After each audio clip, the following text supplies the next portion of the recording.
Good morning students. आज का हमारा लेसन है बाजार दर्शन, जो कि जनेंद्र कुमार द्वारा लिखा गया एक निबंध है। इस निबंध में उन्होंने बाजार के विषय में लिखा है। ये बातें उनके काफ़ी समय पहले लिखी हुई हैं, जो आज के समय में बिल्कुल सही प्रतीत होती हैं। इस निबंध में उनकी अपनी वैचारिकता के साथ साथ साहित्य सुलभ भी दिखाई देता है। इस निबंध में उन्होंने मेन तो यही कहा है कि बाजार एक जादू की तरह काम करता है, जो हमारे आँखों से हृदय में वो जादू चुंबक की शक्ति की तरह हमारे मन में प्रवेश करती है, और उसके अगर हम चमक दमक में फंस गए बाजार की, तो वह हमें लास्ट में असंतोष, तृष्णा और ईर्ष्या के कारण हम सदा के लिए घायल हो सकते हैं। इन्हीं भावों को लेखक ने अनेक प्रकार से बताने का प्रयास किया है। इसके लिए उन्होंने अपने जो आप जुड़े हुए उनके परिचित मित्र हैं या आपस में जो रहते हैं एक दूसरे के आसपास घरों के, उनकी घटनाओं, उनके जीवन की घटनाओं का वर्णन किया है। अब लेखक अपने एक मित्र का उदाहरण देते हुए बताते हैं कि एक बार वे अपने पत्नी के साथ बाजार में कुछ छोटी सी चीज़ खरीदने के लिए गए थे, लेकिन जब वो लौट कर आए तो उनके हाथ में बहुत से सामान के बंडल थे। तो लेखक ने उनसे पूछा, तुम ये सब कैसे ले आए? तो वो कहने लगे कि ये पत्नी लेकर आई है। तो उस समय कहते कि अगर और पैसे होते तो शायद वो और सामान भी ले आते। इस तरह वो परचेजिंग पावर के हिसाब से सामान लेकर आए थे, अपनी आवश्यकता के हिसाब से नहीं। तो इस प्रकार इस समाज में सहमी लोग भी होते हैं और असहमी लोग, दोनों तरह के लोग होते हैं।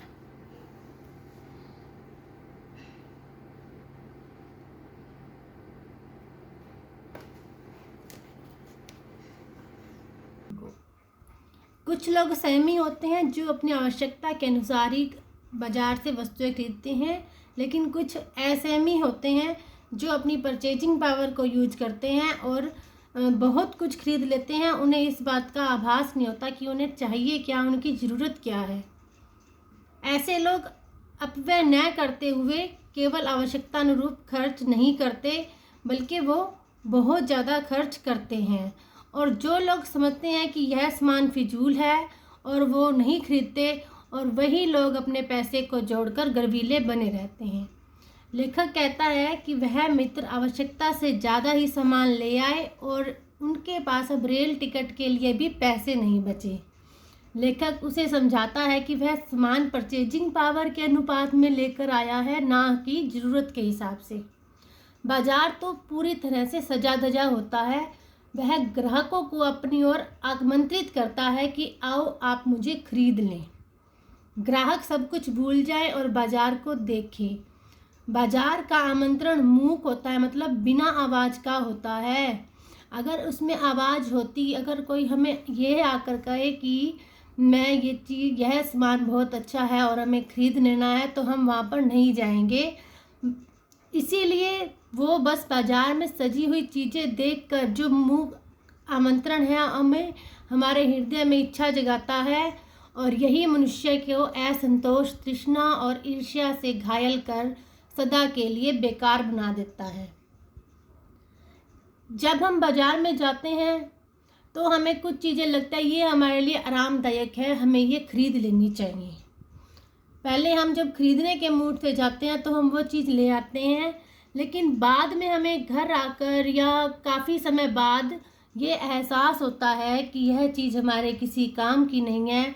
तब हमारे स्वाभिमान को भी चोट लगती है और हमें यह भी लगता है कि इस चीज़ के बिना भी हमारा काम चल सकता है। लेखक अब एक अन्य मित्र के माध्यम से ये बताते हैं कि वो बाजार में दोपहर से भी पहले गए और शाम के समय भी खाली हाथ वापस आए। उन्होंने खाली हाथ आने का कारण यह बताया कि वह सब कुछ खरीदना चाहता था, इसलिए इसी चाह में वह कुछ भी खरीद कर नहीं लाया। बाजार में जाने पर इच्छा घेर लेती है, जिससे मन में दुख प्रकट होता है। मतलब उन्हें ये पता ही नहीं चला कि मैं ये चीज़ खरीद कर जाऊं वह सारी ही चीज़ें खरीदना चाहता था, तो उसका अपने मन पर कंट्रोल नहीं था और इस चक्कर में वह कुछ भी खरीद कर नहीं लाया।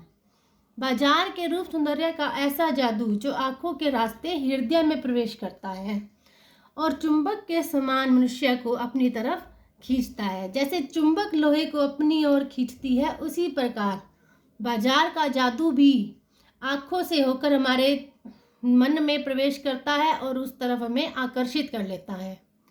अगर हमारी जेब भरी हो, मतलब हमारे पास खूब पैसे हों, तो हम यह निर्णय ही नहीं कर पाते कि बाज़ार में जाकर क्या क्या सामान खरीदें, क्योंकि उस समय हमें सारा कुछ ही हमारे को आराम और सुख देने वाला प्रतीत होता है।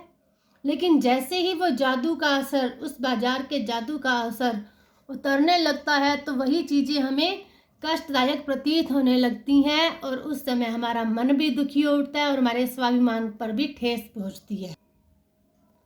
अब लेखक कहता है कि मनुष्य को जब बाजार में जब जा रहे हैं, तो उस समय अपना मन भर कर जाना चाहिए।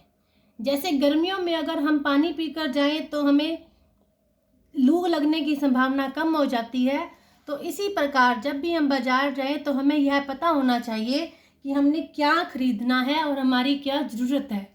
उस समय हमारे लिए बाजार का आकर्षण व्यर्थ हो जाएगा। आँख फोड़कर मनुष्य लोभ से नहीं बच सकता। मतलब अगर हम अपनी आंखें बंद करके चले कि बाजार में हम देखेंगे ही नहीं कुछ, तो ऐसा नहीं हो सकता। हमें अपने मन पर कंट्रोल करना पड़ेगा। हम कोई भगवान तो है नहीं कि हमें ये पता हो कि हमें यह चीज़ बिल्कुल अच्छी नहीं है, इसे नहीं लेना। अगर हमारे में ये कमी हो पूर्ण होते तो हम तो फिर भगवान ही बन जाते। इसलिए हम मनुष्य हैं और पूर्ण नहीं हैं। सत्य सदा इसी अपूर्णता के बोध को ही हमें गहरा करता है तथा सत्य कर्म सदा इस अपूर्णता को स्वीकृत के साथ होता है। मतलब हम अपूर्ण हैं, ये बात हमें मानकर चलनी चाहिए। अगर हमारी एक इच्छा पूरी होती है तो हमारी दूसरी इच्छा इसके साथ साथ ही उत्पन्न हो जाती है। ये तो मानकर ही चलना चाहिए कि हमारी इच्छाएं, सभी इच्छाएं पूर्ण नहीं हो सकती। इसके लिए अब लेखक ने एक और उदाहरण दिया है चूरन बेचने वाले का। अब चूरन बेचने वाले को ये कार्य करते हुए बहुत समय हो गया है। अगर वो इसे अपना जैसे प्रोफेशनल रूप में करते तो वो बहुत माला माल हो सकते थे, मतलब बहुत आमदनी कर सकते थे। लेकिन उन्होंने इससे ऐसा नहीं किया। वो अपने चूरन को अपनी पेटी में रख कर बेचते हैं और केवल 6 आने की कमाई होने के बाद बाकी बचा हुआ चूरन बच्चों को मुफ्त बांट देते हैं। मतलब उन्होंने यह सोच रखा है कि मैंने इसमें ज़्यादा कमाई नहीं करनी, बस इतने ही कमाने हैं, बाकी चूरन वो फ्री बांट देते हैं। लेखक बताते हैं कि इस चूरन बेचने वाले पर बाजार का जादू बिल्कुल नहीं चलता। वह जादू से दूर, पैसे से निर्मोही, मन मस्ती में अपना कार्य करता रहता है। एक बार लेखक को यही भगत जी लेखक को बाजार चौक में मिल गए।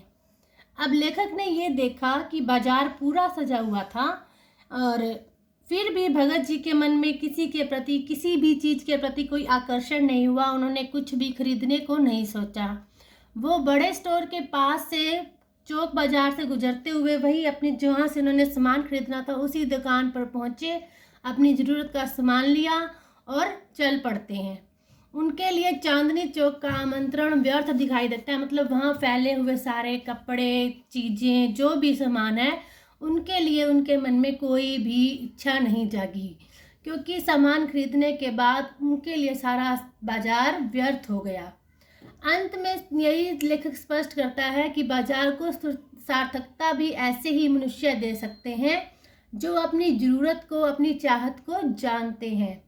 लेकिन जो अपनी इच्छाओं को नहीं जानते, उन्हें क्या चाहिए, कितना चाहिए, वो अपनी परचेजिंग पावर के गर्व में बहुत कुछ खरीद लेते हैं और यही चीज़ें उन्हें बाद में दुख देती हुई प्रतीत होती हैं और वही बाजार से लाभ नहीं उठा पाते। इस प्रकार परचेजिंग पावर के कारण लोगों में कपट और बाजारूपन भी आ जाता है। कपट और बाजारूपन का मतलब है आपसी सद्भावना की कमी। बाजार में ये आ जाने से भाई मित्र पड़ोसी कुछ नहीं रह जाता और वो सिर्फ ग्राहक की तरह ट्रीट करते हैं और आपसी सद्भाव में कमी हो जाती है। तो इस तरह के लोग बाजार को सार्थकता प्रदान नहीं कर सकते। सद्भाव से हीन बाजार मानवता के लिए एक खतरा है और ऐसा बाजार अर्थशास्त्र अनीति का शास्त्र है, यही लेखक समझाना चाहते हैं। Thank you.